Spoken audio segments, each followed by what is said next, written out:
December 23rd, 1982, 2 days before Christmas, federal officials confirmed that an entire American town was contaminated with one of the most toxic synthetic chemicals ever studied. The announcement, it didn't come after decades of rumors. It didn't follow a long public fight. For most residents, it just came suddenly. They had just endured flooding from the Merrimack River. Now they were told the soil beneath their homes contained dangerous levels of dioxin. Within weeks, the United States government would offer to purchase every single property. Not temporarily relocate, not kind of remediate and return. Purchase, demolish, erase. This wasn't a hurricane. This wasn't a war zone. This was a working class town along Route 60. 1992, it would no longer legally exist. What do you think of that? Wow. Right? That doesn't have you on the edge of your seat. I don't know what will. Wiped clean, huh? Wiped clean. Not even using a bidet. Just. But either way, that was a crappy joke. And the voice you're hearing from that crappy joke, it's me, it's Matt, it's Beardlaws. Joining me, as always, the beautiful sound effect, soundboard queen, Meg. Hi. What? Laughing at my dad? You did like a double. I don't even know if you know you did a double. Double what? Like a double joke. I did. Double pun.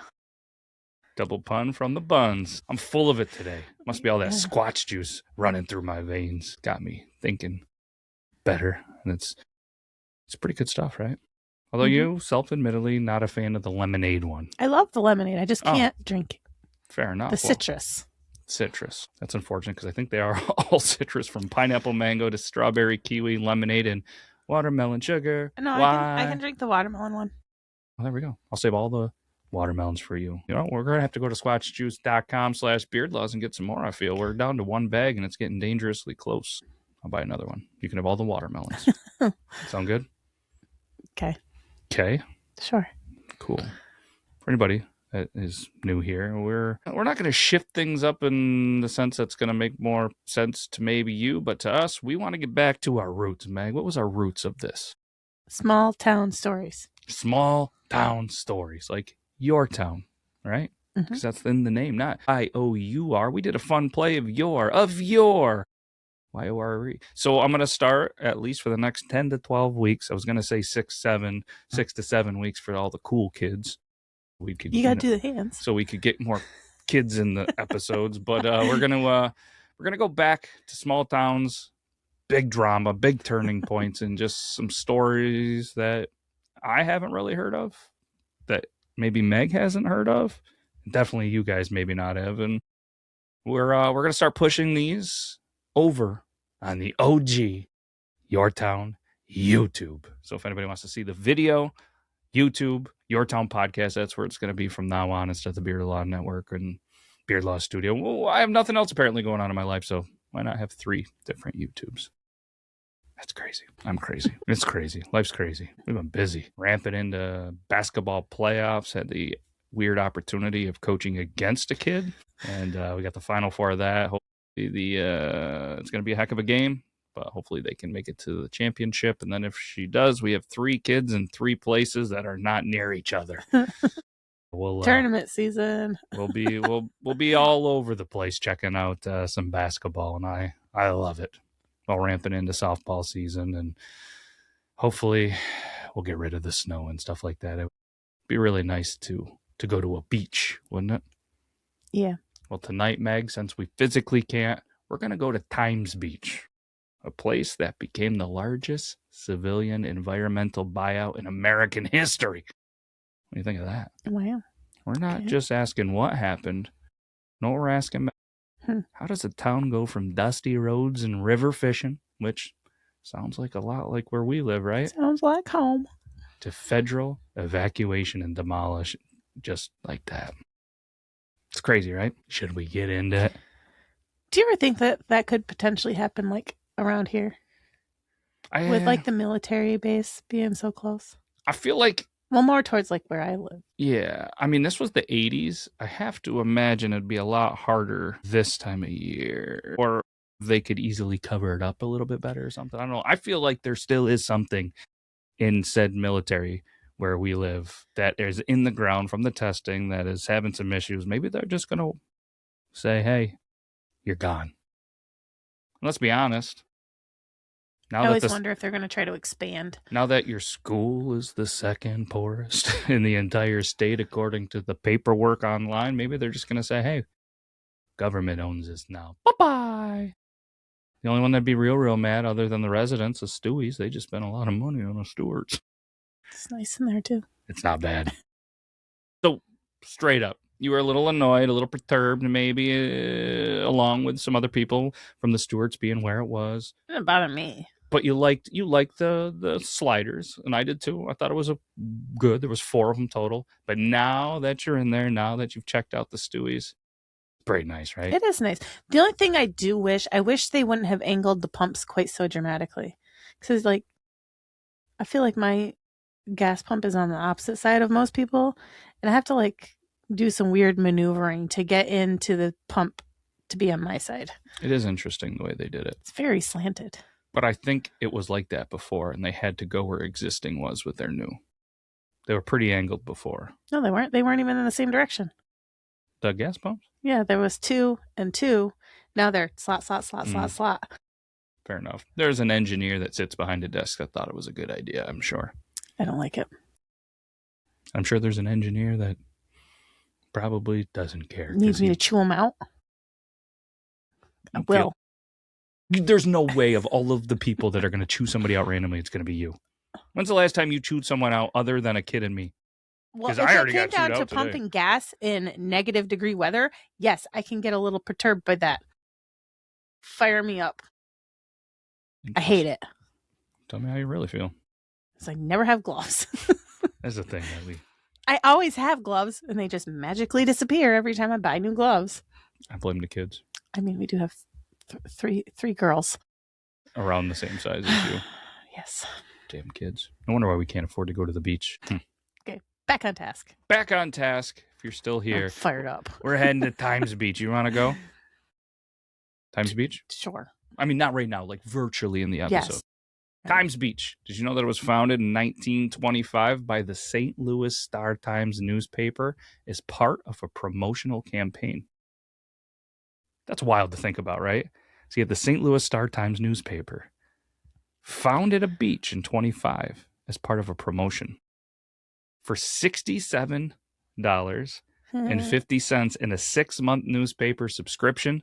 Buyers would receive a 20 by 100 foot long lot that was on the Merrimack River in St. Louis County, Missouri. I mean, how brilliant is that? I mean, North Country now, maybe if you're listening, figure out a way to get an old beach and say, hey, people, for X amount of money in a 5-year subscription, we're going to give you a chunk of land. I mean, it's pretty smart. Yeah, right.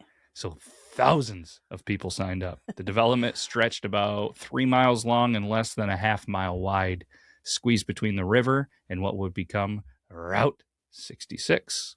Route 66 was more than asphalt, though, Meg, because it was an identity. Guess where it connected? 2 pretty big places. Well, I said guess. I don't know.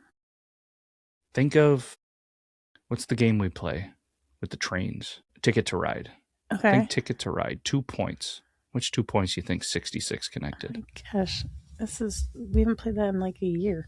I know, but it's not. I'm not good at maps. Okay. Give up. Unreal. Chicago's one of them. Okay, Chicago. I was going to say that. Okay, yep. All the way to, we'll say it on the count of 3. Ready? 1, 2, 3. Los Angeles. Los Angeles. Ah, you cheated. Nailed it. Yeah, you nailed it.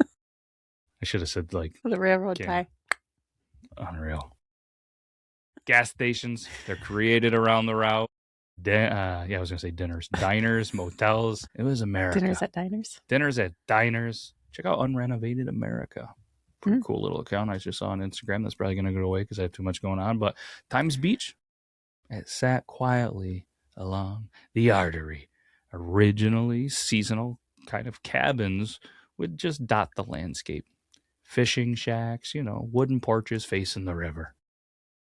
They all sound pretty nice. If the town was still around, probably worth a lot of money. But by the 50s and 60s, something shifted because housing near St. Louis was becoming, pretty expensive. Families began converting weekend cabins into their permanent homes. Also happened a lot along the St. Lawrence River. Mm-hmm. By 1970, population about 1,400. By 1980, 2,240 roughly people. A decent amount of growth in a couple of years. Most of the residents, too, they were working class, blue collar kind of people, you know. Many commuted, to the factories, to the warehouses, or, they had to work in St. Louis County. St. Louis. It's kind of a confusing place, because you got Kansas City, St. Louis. Some people think it's in Kansas. Some people think don't really realize it's in Missouri. And then when you chat with some people from Missouri, they're like, you're so stupid. Yeah, well, guess what? There's more to New York than New York City, people. Now I'm fired up. But the town? It's not the North Country. It sure isn't. But this town, it started to grow. So there needed to be some more things. There was a volunteer fire department, city council meetings at modest facilities. You had some small churches popping up, a bunch of family-owned businesses. You just had kids playing in unfenced yards. Kind of sounds just like we grew up in the 80s, right? But here's the key detail that seems small until it isn't. 23 miles of dirt roads. Also sounds pretty familiar, right?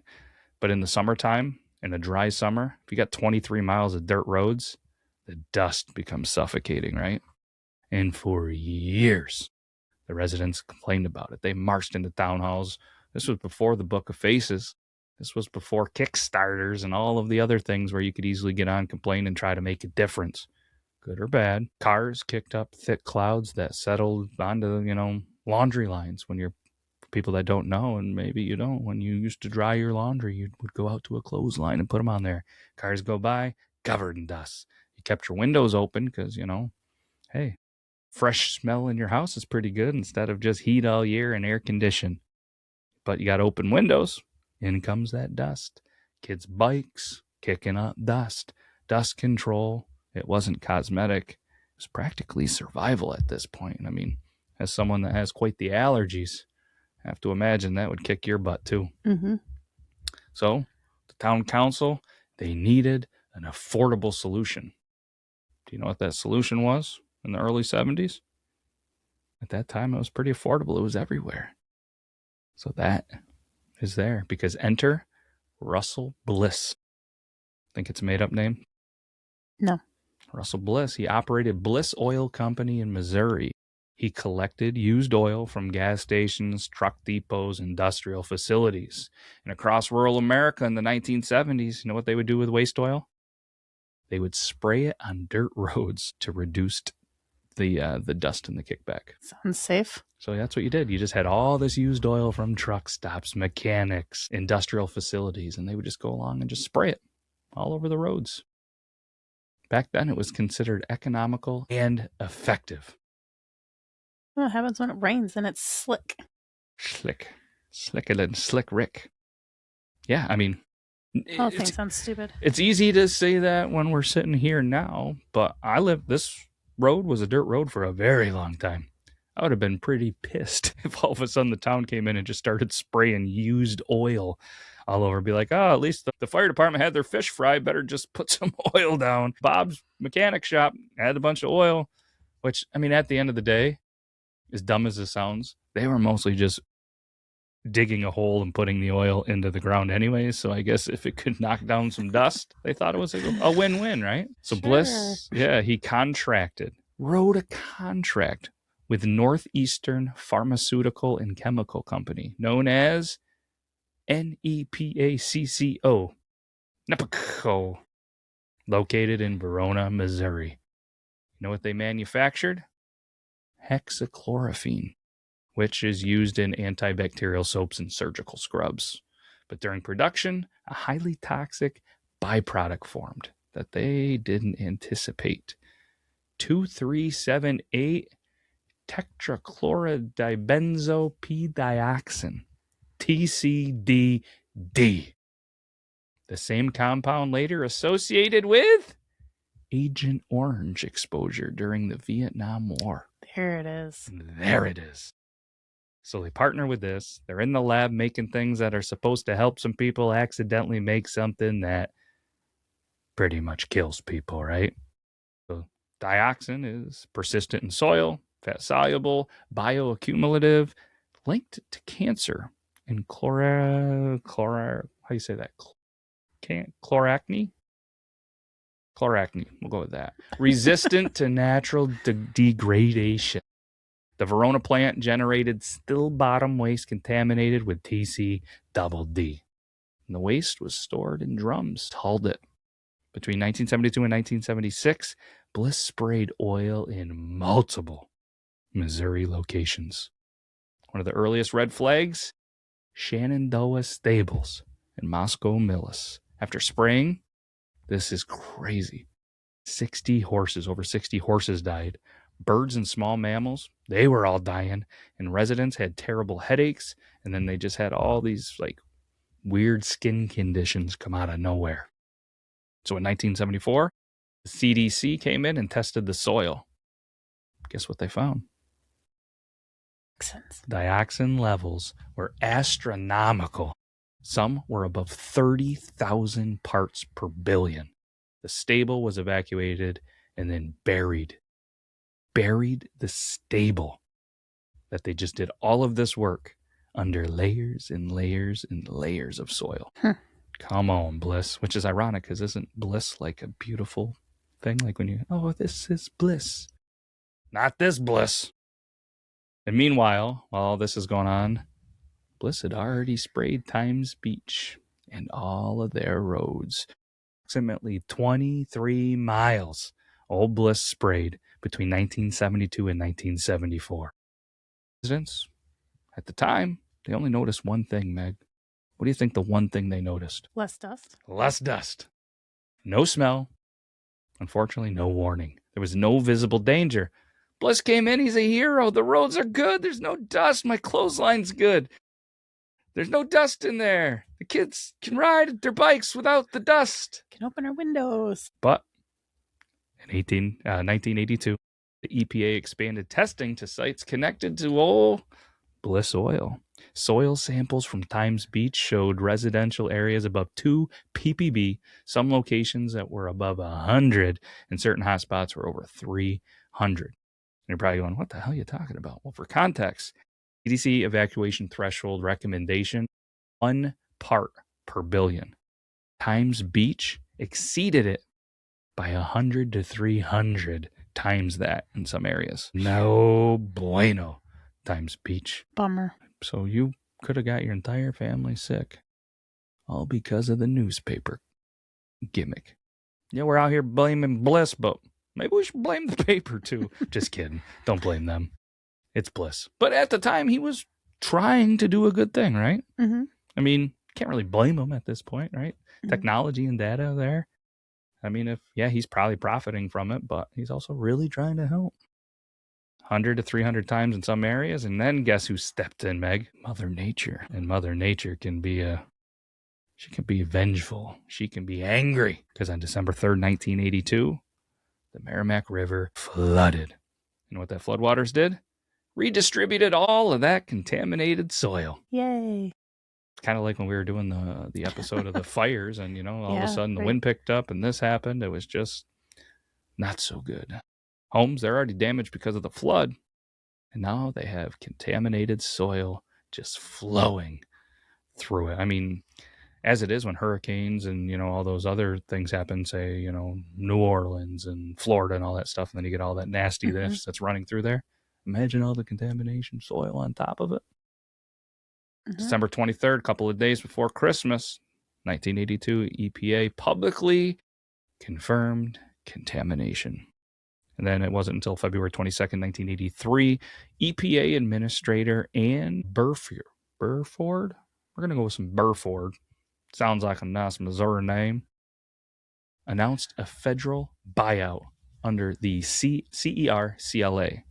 The Superfund law passed in You know what their offer was? Pre-contamination fair market value. Guess what the initial estimate was to buy them all out? I'm always really bad at this. I know, that's the fun part. $2,350,000. Close. 33 million was the initial estimate. I mean, I was almost there. You were getting there. I was going to say times. but I didn't. Times what? Times beach. You doing math at the math for the math and the beach? Ultimately, though, total cleanup costs exceeded $200 million. This became the largest civilian relocation for environmental contamination in U.S. history. That's wild. I mean, picture this. I mean, especially say, your area, my area. If all of a sudden there's a buyout and you have to move, your land's there. Families, they're divided. It's not like you're going to be able to, like, if pack up and move in next to your same neighbor. And sometimes neighbors were family, right? Then obviously there's the fear and the diagnosis of cancer through all of this. And guess what? Some really started to distrust the government and their testing. So probably sold out of tinfoil for all the tinfoil hats that were being worn after this, right? And then you just had some, which I think would be very common in these parts. They didn't want to leave their homes, even if they were paid off. But after a couple of years, some people saying, I'm not going, some people passing on, this and that. Fast forward to 1985, and most of the residents relocated. And then in 1992, Missouri formally disincorporated Times Beach.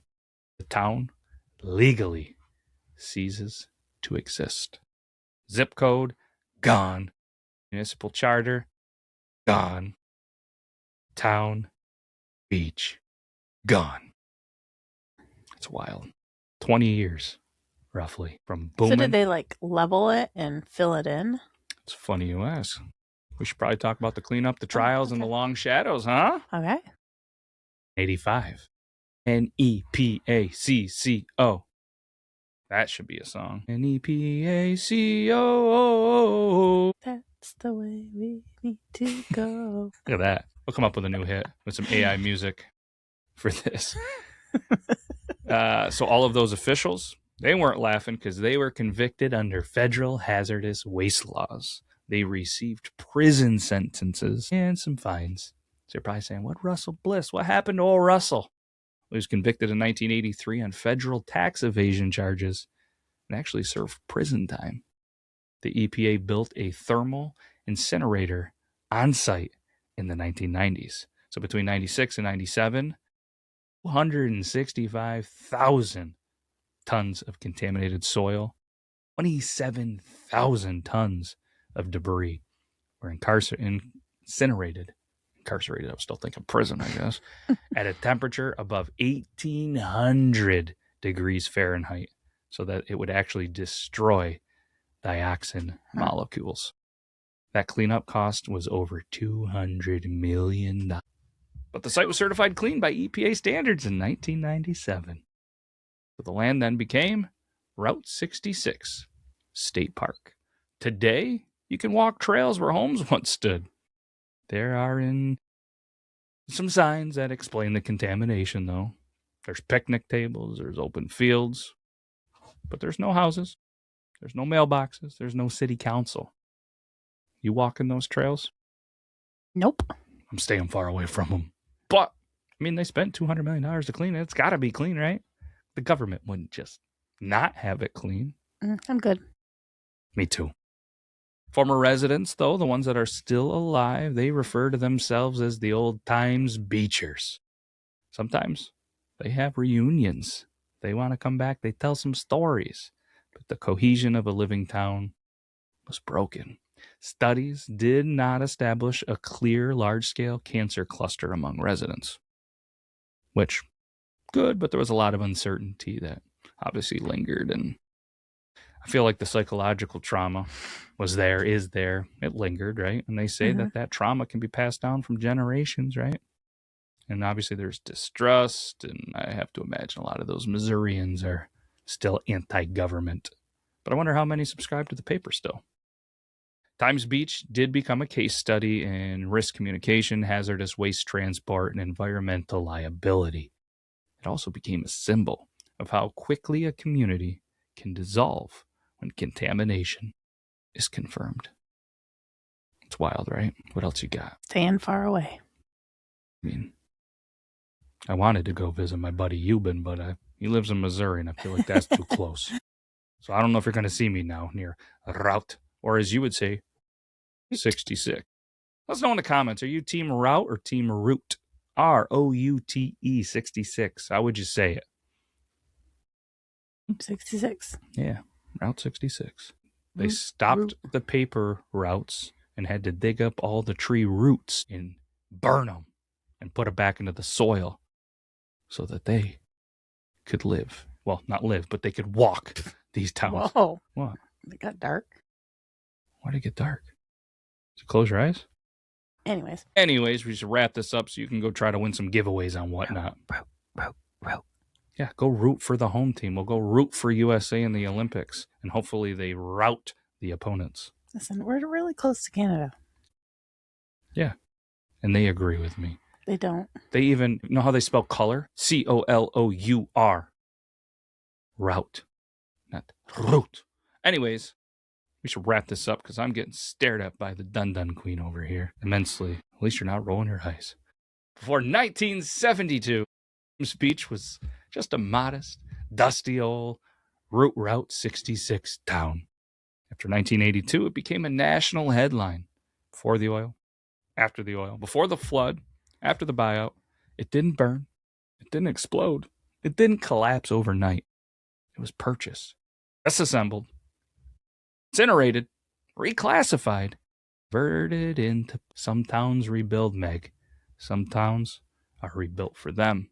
Times Beach became something else. It became a reminder, a warning, a line in American environmental history where regulation caught up to reality.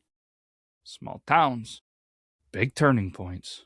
And sometimes the turning point is the day a town stops existing. That's all we got for this week's episode of the Yore Town podcast. Hopefully you enjoyed it. Did you enjoy it? Mm-hmm. I had a good time. Mm-hmm. Should we do it again next week? Sure. Might as well, right? All right, we got some things and some stuff to do. Today's the day we win some giveaways, right?